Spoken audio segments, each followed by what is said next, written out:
There are still many people in the executive committee who did not take anything. The pressure from them will have to be big. If not, I can't understand what they really want to do with the federation if they don't act now. David Mellor was the head of Tony Blair's football task force. Okay. He saw FIFA at close quarters. I don't understand how in this day and age, when everybody is concerned in every other walk of life about accountability and about freedom from even the suggestion of corruption, let alone the reality of corruption, it astonishes me that FIFA continues the way that it does. The list of ISL payments isn't the only scandal at FIFA. We've got further evidence about another FIFA boss who will vote on Thursday. A man I've met many times. Mr. Warner, good morning. Welcome to Zurich. Vice President Jack Warner. He controls football in the Caribbean, North and Central America. How much profit did you make selling World Cup tickets this year? In 2006, I asked him about the profits he'd made from selling thousands of tickets for the Germany World Cup. He'd sold them to black market touts, making his company an estimated profit of $1 million. This is only a very polite inquiry, Mr. Warner. If I could have spit on you, I would have spat on you. If you could spit on me, you would spit on me? I will not, of course. Why would you? My spit. Why would you spit on me? Because you're garbage. I'm garbage. 3 months later, FIFA secretly ordered Jack Warner's family business to make a $1 million donation to charity to compensate for the profits it had made through the resale of 2006 FIFA World Cup tickets. Thank you so much, Mr. Warner. Thank you. I think that it's almost impossible to think of any other organisation where the kind of allegations can be so repeatedly made as have been made against Mr. Warner, and that he could survive. And survive he did. This year, at another World Cup in South Africa, and Jack Warner was at it again, ordering $84,000 worth of tickets from FIFA to sell to touts. I caught up with the Norwegian journalists who obtained emails and an invoice revealing Mr. Warner's involvement in ordering the tickets. But was FIFA interested? It's quite strange because this is the second time that Jack Warner has basically been caught with his pants down. The ethics committee never takes it seriously. It's the vice president. It's a serious allegation. Well, we have the correspondence between Warner... We've examined their evidence in detail. ...ticket company, that exact number of tickets which they ordered from Mr. Warner. Although the deal eventually fell through, it's clear Jack Warner has questions to answer. Being banned from FIFA, I couldn't ask them. They could. Jack Warner was involved in the black market ticket trade again. Why hasn't this been investigated by FIFA? The Jack Warner case is not a case that we have dealt with. Should it be knowledgeable to us by official means or by official channels, then naturally then we would have a look on that. Official channels? What does that mean? Would FIFA look at the evidence? So we asked the media office what Mr. Sepp Blatter means by official channels, and as I said, we have no idea. Leave me alone. Can I ask you how much? Please don't do that. Jack Warner is one of FIFA's untouchables. He's always ignored Panorama's questions, but he told the press our allegations were a rehash of the same old bullshit, and that he continues to sleep very soundly at night. David Beckham's already met him. This week, David Cameron hopes to, in Zurich, to discuss England's bid. Back home, no one wants to talk about the issues we're raising. 2 government ministers and the bid team declined our requests for interviews. But one man who supported England's bid for the last government did speak to us. Is it wise to get into a contest where some of the voters on the FIFA Executive Committee are clearly very dubious people and open to corruption? Well, we have to deal with what is in front of us, which is a FIFA Executive Committee that will be making the decision on England's bid for the World Cup. All that we have done is make sure that we've got the best technical bid that's available and try to convince the FIFA executive members that England should be where the World Cup is held in 2018. Logic has to be suspended. Normal standards of integrity and honesty have to be suspended. We have to go in on our knees to accept FIFA diktats, crawl on our bellies to beg them to give us the World Cup.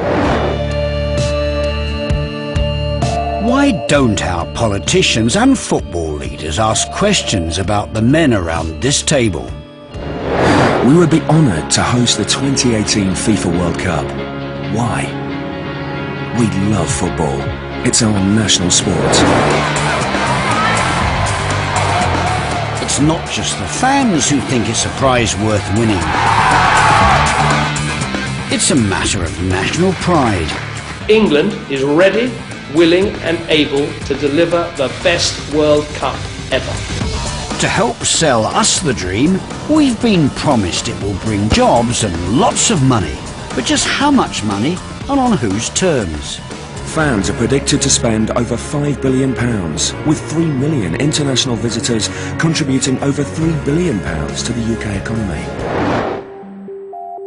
Sounds great, but how can we know how much the World Cup will bring us when even the government admits it hasn't yet worked out all the costs? Here in Holland, they're also bidding. The Dutch government has calculated the costs. Rather than a financial bonanza, their report predicts an overall loss of 150 million euros. There's something else the Dutch people know that we don't. Details of the guarantees FIFA demands from governments who want the World Cup. FIFA insists they're kept secret. They say that's common business practice. But the Dutch decided to publish them. There are 8 guarantees FIFA insists all governments have to sign. Visa rules are thrown out of the window. Workers' rights suspended. And new laws may be needed to protect FIFA's official sponsors. It's all too much for some here. As a government, you make laws for everybody, for every situation.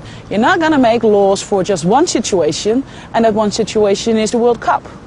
You not make laws to protect one organization. You don't do that. The demands help guarantee FIFA's financial return. More than $3 billion from the last World Cup. Most startling of all, FIFA's demands on tax. They want to create their own tax haven. A full exempt situation. It is FIFA and its FIFA subsidiaries that are fully exempt from any tax whatsoever levied at whatever level, state level, municipality level, all sorts of taxes, consumption taxes, income taxes, you name it, it's all exempt. There are also tax breaks for FIFA's official sponsors. The Dutch have calculated that if they win the bid, FIFA's tax demands could amount to 300 million euros. FIFA says the guarantees are reasonable. They are a not-for-profit organisation which funds the development of football, and that the FIFA World Cup is FIFA's only source of income. FIFA wants all bidders to sign up to its demands. The Dutch watered some of them down and got a very stiff letter from FIFA. They were putting their hopes of hosting the World Cup in jeopardy.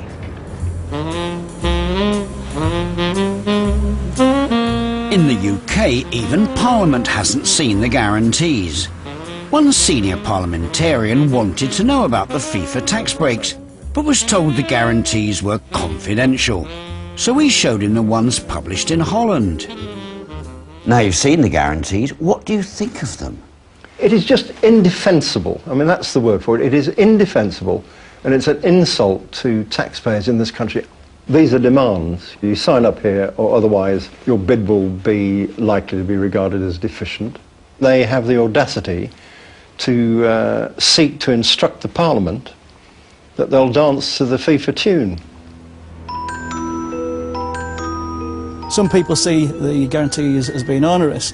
My view was that the benefits to having the competition far outweigh the disbenefits. The government guarantees that FIFA demanded are similar to what other international bodies do in terms of the Olympics, other international competitions that we wanted to host, and it's important that we sign up to these guarantees on the basis of the bid being able to be successful.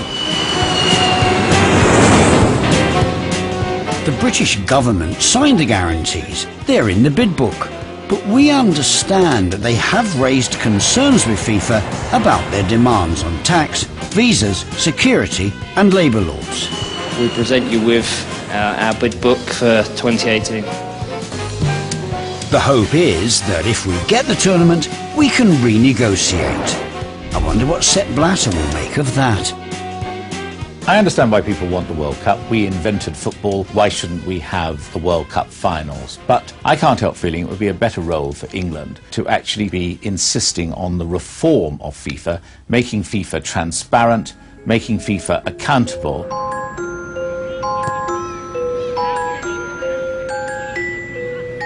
With only 3 days left before the vote, will President Sepp Blatter take action against the 3 men we've shown to have taken bribes?